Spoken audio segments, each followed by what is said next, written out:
दर्शकों, इस समय जम्मू कश्मीर के अंदर अमरनाथ यात्रा चल रही है। अमरनाथ यात्रा एक ऐसी यात्रा है जो कि धार्मिक स्तर पर एक विशेष आस्था का केंद्र है, और वहीं दूसरी तरफ जम्मू कश्मीर और विशेष तौर पर जम्मू के अंदर एक ऐसी यात्रा है जो यहाँ के रोजगार को भी बढ़ावा देती है, चाहे कोई भी तबका हो। अगर हम ट्रांसपोर्ट इंडस्ट्री की बात करें तो जम्मू के अंदर पहले से ही लड़खड़ाती हुई ट्रांसपोर्ट इंडस्ट्री अमरनाथ यात्रा के दौरान भी वैसी की वैसी ही है। यहाँ पर आज हम ट्रांसपोर्टर्स के साथ बातचीत करेंगे। इस समय all India taxi Sumo tempo union के लोगों के साथ हम मौजूद हैं। अमरनाथ यात्रा से जितनी इनको उम्मीदें थी वो कहीं ना कहीं साकार नहीं हो रही है। क्या परेशानी है, क्या दिक्कतें आती हैं और किस तरह से ये परिवार को चलाने में असमर्थ हो रहे हैं, उसे लेकर बातचीत करेंगे। सबसे पहले सरदार जी आपसे शुरुआत करेंगे। क्या कहेंगे आप? इस समय यात्रा के लिए बड़ा उत्साह रहता है, बहुत उम्मीदें रहती हैं, लेकिन क्या यात्रा अच्छी चल रही है या नहीं? आपका क्या मानना है? हमारा यही है कि ये जो यात्रा है पहले भी चलती थी, लेकिन अब तो बिल्कुल जीरो पर है। यहाँ जो है थोड़े दिन, एक पहले दिन 2-3 दिन आदमी आए रेलवे स्टेशन, उधर इन्होंने गुंडे बिठाए हुए हैं, 800-800 रुपया 700 रुपया काट दो। उसके बाद इन्होंने ये किया कि ये जो है भगवती नगर में ये जो आता भी है उधर से ही ये सिक्योरिटी के साथ ही भेज देते हैं। वो घूमता नहीं है, बाजार सुनने पे पड़े हैं, लेकिन इनसे जाम जो है वो नहीं खुलते। हर जगह जिस चौक में जाओ ये जाम है। तो यहाँ तो टैक्सी वालों का तो खत्म ही है काम, बाकी ट्रांसपोर्ट भी खत्म है, बस वाले भी रो रहे हैं। अब किसको बोलेंगे?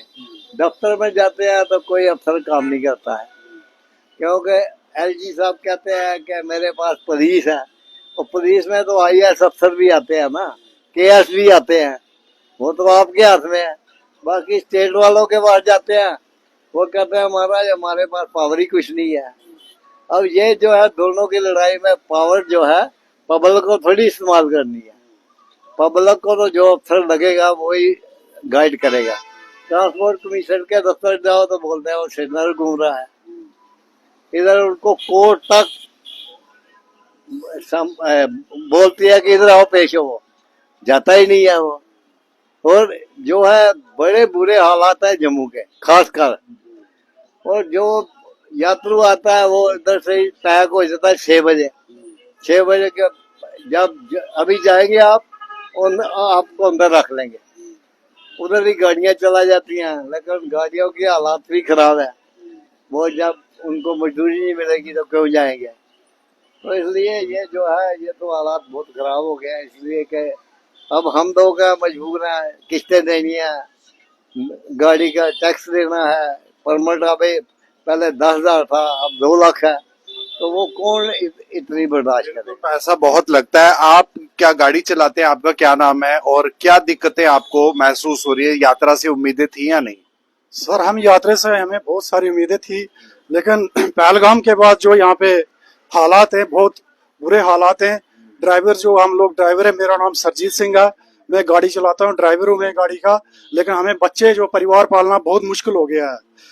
अब गवर्नमेंट कोई किसी प्रकार से भी कोई सपोर्ट नहीं करती है, क्योंकि जिस भी स्टैंड पे जाओ आप, चाहे एयरपोर्ट में जाओ, चाहे रेलवे स्टेशन में जाओ, चाहे यहाँ बस स्टैंड में आओ, जितनी भी हमारी यूनियन है कहीं भी काम नहीं है, काम के नाम पे जीरो है। और बैंक वाले तो हमें कभी स्पेयर करते नहीं है। बैंक वाले आप अपने प्रॉपर टाइम से रात को 12 बजे किस्त काट देते हैं, लेकिन हमारे पास किस्त के लिए पैसे पूरे नहीं है। हम बच्चों का खर्चा पूरे करेंगे या किस्त पूरी करेंगे? बहुत मुश्किल हालात है। क्या दिक्कत है? काम क्यों नहीं है? क्या लगता है आपको? काम सर, एक तो पहलगाम का जो अटैक हुआ बहुत, उसके बाद बिल्कुल जीरो हो गया काम। और दूसरी बात, जो ट्रेन डायरेक्ट जो चली गई कश्मीर में, जम्मू में बहुत बुरे हालात हो गई। कटरा हो, जम्मू हो, यहाँ जम्मू में टूरिज्म के नाम पे बहुत सारा बजट आता है, लेकिन डेवलपमेंट कुछ भी नहीं है। गवर्नमेंट यहाँ पे टूरिज्म के नाम पे कुछ भी नहीं करती है। ये झील का काम चल रहा था मेरे ख्याल में, कब से सुन रहे हैं हम झील का काम, झील बनाएंगे, झील बनाएंगे, झील। आज तक इसका कोई भी इसका कोई डीपीआर का नाम हमने कहीं सुना ही नहीं अभी तक कि कुछ इसका काम हो भी रहा है, नहीं हो रहा है। हम गवर्नमेंट से यही डिमांड करते हैं, चाहे एनसी गवर्नमेंट से या एलजी साहब से यही फील करते हैं कि ड्राइवर्स को कंपनसेट किया जाए, क्योंकि हम किस्त देना हमारे लिए बहुत मुश्किल हो गया है। हम बच्चे पालेंगे, किस्त कर देंगे, गाड़ी का टैक्स भरेंगे, क्या क्या बहुत सारी फॉर्मेलिटीज है जो गाड़ी की पूरी हम नहीं कर पाते हैं।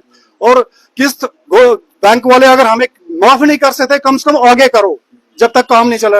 ये 3-4 महीने, 5-6 महीने हमें आगे कंपनसेट किया जाए। यही 3-4 महीने बहुत काम वाले होते थे, गर्मियां होती थी, लोग भद्रवाह जाते थे, किश्तवाड़, ये जो जम्मू के डिवीजन के अंदर के जो इलाके हैं। लेकिन अभी भी आपको लगता है कि इन इलाकों में भी टूरिज्म नहीं है? नहीं सर, जीरो नाम, जीरो जीरो बिजनेस है, जीरो टूरिज्म है सर यहाँ पे, अभी भी नहीं है। अभी कुछ भी टूरिज्म नहीं है। अच्छा, क्योंकि हम चाहते हैं कि ये 2-3 महीने, 5-6 महीने हम निकाले। हमें उम्मीद है कि चलो अगले साल से कम निकल जाए। यात्रा कैसी चल रही है? यात्रा में लोग आ रहे हैं, श्रद्धालु आ रहे हैं या नहीं? आंकड़े तो कुछ और दिखाते हैं कि यात्रा में तेजी है, आप क्या महसूस करते हैं? नहीं सर, जो आंकड़े दिखाए गए वो जो 1-2 ग्रुप जो निकाला उन्होंने, उसके बाद कोई ग्रुप नहीं है, उसके बाद कम हो गई यात्रा। और दूसरी बात क्या है कि गवर्नमेंट ने क्या किया है, जो हमारी यूनियन है, हमारी यूनियन को जीरो कर दिया है इन्होंने।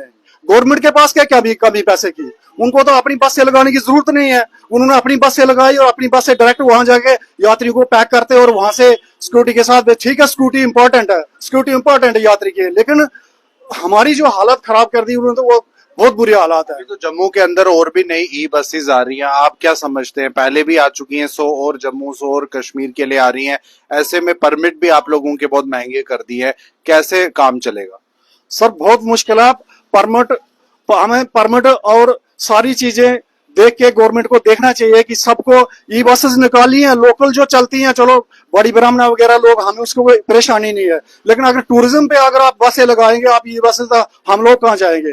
पहले से ऑलरेडी यहाँ पे हमारा बस स्टैंड है, ये बस स्टैंड पे भी यूनियन है, हमारी टैक्सी जो है सारी यूनियन है यहाँ पे। तो अगर गवर्नमेंट बसें चलाने लगी तो बाकी हम सिविलियन कहाँ जाएंगे?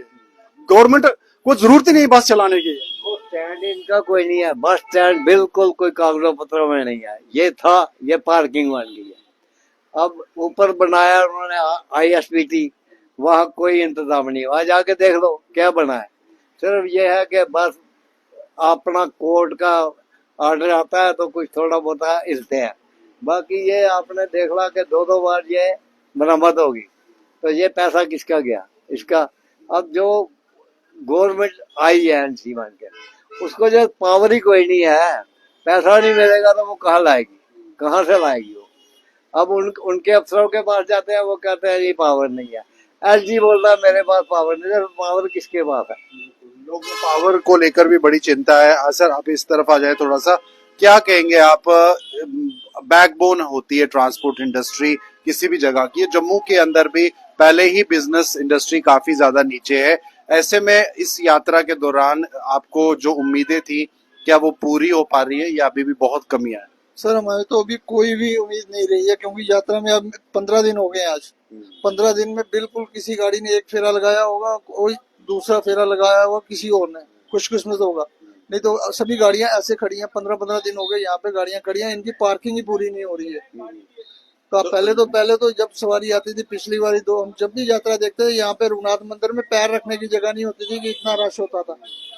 लेकिन आज की डेट में बिल्कुल होटल भी खत्म है, पब्लिक यहाँ पे यात्रा तो है ही नहीं है। क्या चाहते हैं आप, कैसे यात्रा का फ्लो बढ़े, आप लोगों का रोजगार? इन्होंने ये जो एक्चुअली किया, तिरुपति बालाजी में बेस कैंप बना दिया, भगवती नगर में बना दिया, या सांबा में गाड़ियां रोक देते हैं, कठुआ में गाड़ियां रोक देते हैं। अगर ये आने दें, गाड़ियों को आने दें, कम से कम पब्लिक जो मंदिर में आएगी, यहाँ पे रघुनाथ मंदिर आए या गीता भवन में आए, यहाँ पे रखे, इससे तभी तो प्राइवेट गाड़ी का काम आएगा। अब इन्होंने लगाई RTC की बसें, RTC की बसें यहाँ से पैक करते हैं, वहाँ ले जाते हैं, वहाँ से ये वापस आ जाते हैं। तो आप लोगों का बिजनेस उससे कम हो रहा है? तो खत्म। हमारा तो जो इनको परमिट की फीस बढ़ाई है, परमिट के भी पैसे नहीं पूरे हुए इस साल में। तो पिछली बार आप लोग कंप्लेन कर रहे थे कि बाहर से गाड़ियां आती हैं, इस बार कैसा रुझान? बाहर की गाड़ियां अभी भी है, वो तो ट्रांसपोर्ट कमिश्नर का काम है, उसके ऑफिस के बिल्कुल पास गाड़ियां लगी है, उसको कम से कम उसको तो देखना चाहिए, वो उसको घूमने से फुर्सत नहीं है। RTO है, पहले भी अभी भी पंजाब की गाड़ियां, दुनिया भर की गाड़ियां आई हुई है। जाई स्टेशन में देखिए, गाड़ियां वहां पे भी लगी है। हमारी गाड़ी को कहीं 5,000 मांगता है, वो 4,000 में भी चले जाते, 3,000 में भी चले जाते हैं। वो है बुक्की वाले, नशे वाले ड्राइवर। तो अब आप क्या चाहते हैं? क्या आपकी ट्रांसपोर्ट मंत्री से बात हुई थी, शर्मा जी से, या कभी आप लोगों का जो यूनियन का डेलीगेशन है उनके साथ मुलाकात हुई, आपने अपनी बात उन तक रखी? सर वो सुनते ही नहीं है, वो तो सुनते ही नहीं है। वो एक ही बात कहता है, पावर ही नहीं है मेरे पास। और नहीं है पावर तो छोड़ दे, मिनिस्ट्री छोड़ दे, कैबिनेट की मिनिस्ट्री छोड़ दे, पावर नहीं है तो छोड़ दे, दे एलजी को।